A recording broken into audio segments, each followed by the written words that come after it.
सच्चिदानंद सद्गुरु साईनाथ महाराज की जय हो।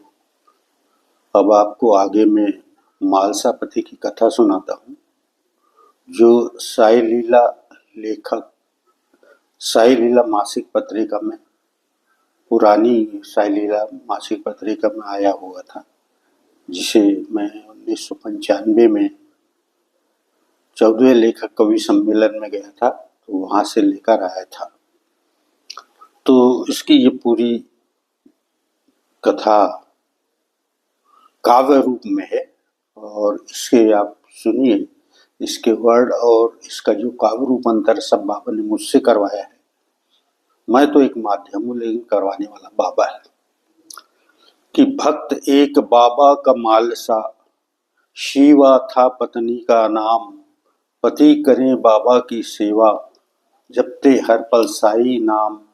बाबा की सेवा में मालसा, तन मन से रहते तल्लीन, सिवा रहे परेशा घर में, जले न चूल्हा कोई कोई दिन।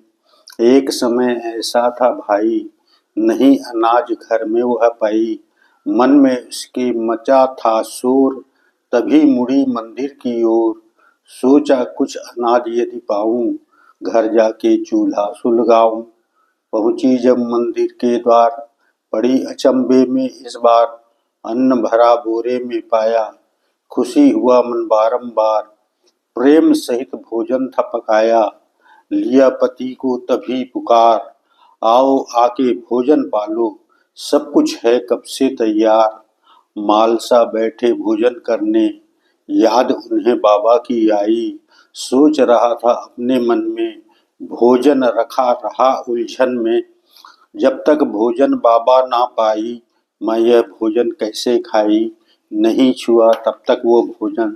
शंका जब तक मिट ना पाई, तभी बोल उठी थी पत्नी, तात्या संग भोजन भिजवाई। बड़े प्रेम से कर लो भोजन, बाबा ने सब पकवान है पाई।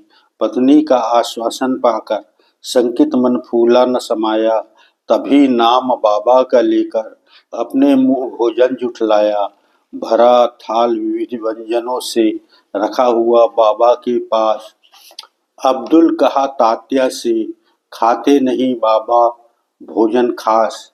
तभी बोल उठे थे साईं, बड़े प्रेम सिवा भिजवाई, आओ स्वादिष्ट भोजन कर लो, ये अल्लाह की इच्छा भाई। बोल उठा तब झट से तात्या, बिन चखे तुम स्वाद बताई। बाबा बोले सुगंध व्यंजन की, अलग अलग सब स्वाद बताई। तुरंत थाल से बाबा ने उठा लिए तब कुछ पकवान, शेष दिया अपने भक्तों को, किया चावल से सबने पान।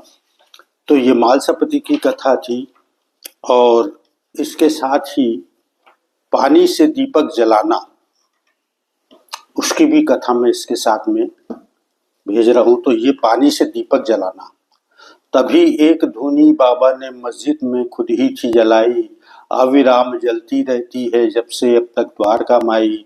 एक बार दिवाली पर पूरे गांव रोशनी छाई, निकले बाबा मांगने भिक्षा, दुकानदार न तेल प्रदाई। नहीं तेल बाबा को देने, दुकानदार सहमत थे भाई। उक्त योजना उन ब्राह्मण ने बनिए से मिलके थी बनाई। सभी इकट्ठे हुए मस्जिद में, कैसे बाबा दिए जलाई। दिया आदेश एक भक्त को, दीपक सब बाती डलवाई। 3 पात्र में पानी भरकर पहले उसको खुद पी जाई, पुनः वमन कर उस पानी को सारे दीपक में भरवाई। उठा जलती लकड़ी धूनी से सारे दीपक तब दिखलाई, तभी जल उठे सारे दीपक, चारों ओर प्रकाश बिखराई। विस्मय से सब खड़े हुए थे, चमत्कार वो देख रहे थे। तेल न देकर बाबा को बनिए, अपनी किस्मत को कोस रहे थे। एक बार शिरडी के बाहर रोग हैजे का था आया, नहीं घुसे शिरडी के अंदर, गेहूं का आटा पिसवाया। खुद भी लगे पीसने गेहूं, समझ किसी के कुछ न आया। पिसा हुआ गेहूं का आटा दिशा चारों तब डलवाया, नहीं रोग हैजे का शिरडी वासिंदों पर मंडराया। हुए खुशहाल जब शिरडी वासी, सबने बाबा का गुण गाया। सच्चिदानंद सदगुरु साईनाथ महाराज की जय। और अगले एपिसोड में, अगले काव्य रूपांतर में काशीराम की जो बाबा का भक्त था उसकी मैं कथा लूंगा और उसको भी मैं काव्य रूप में प्रस्तुत करूंगा। आप सभी से निवेदन है कि आपको ये काव्य रूपांतर कैसा लग रहा है, ये विस्तार से है, इसलिए आप लोग कमेंट में लिखिए आपको कैसा लग रहा है। इसको लाइक करिए, सब्सक्राइब करिए, शेयर भी करिए, क्योंकि ये सब चीज़ें बाबा ने जो प्रदान की है वो आप सब लोगों को बांटने के लिए है, तो ये सबको आपको बांटा जा रहा है। इसलिए आपसे निवेदन है कि इसमें कमेंट्स ज़रूर लिखें कि ये आपको काव्य रूपांतर कैसा लग रहा है, ताकि मैं आगे भी आपको काव्य रूप में कई सारी जो है लीलाएं बाबा की जो कि साई चरित्र में नहीं है उनको मैं आपको भिजवाऊंगा। अपनी वाणी को मैं यही विराम देता हूँ। सच्चिदानंद सदगुरु साईनाथ महाराज की जय।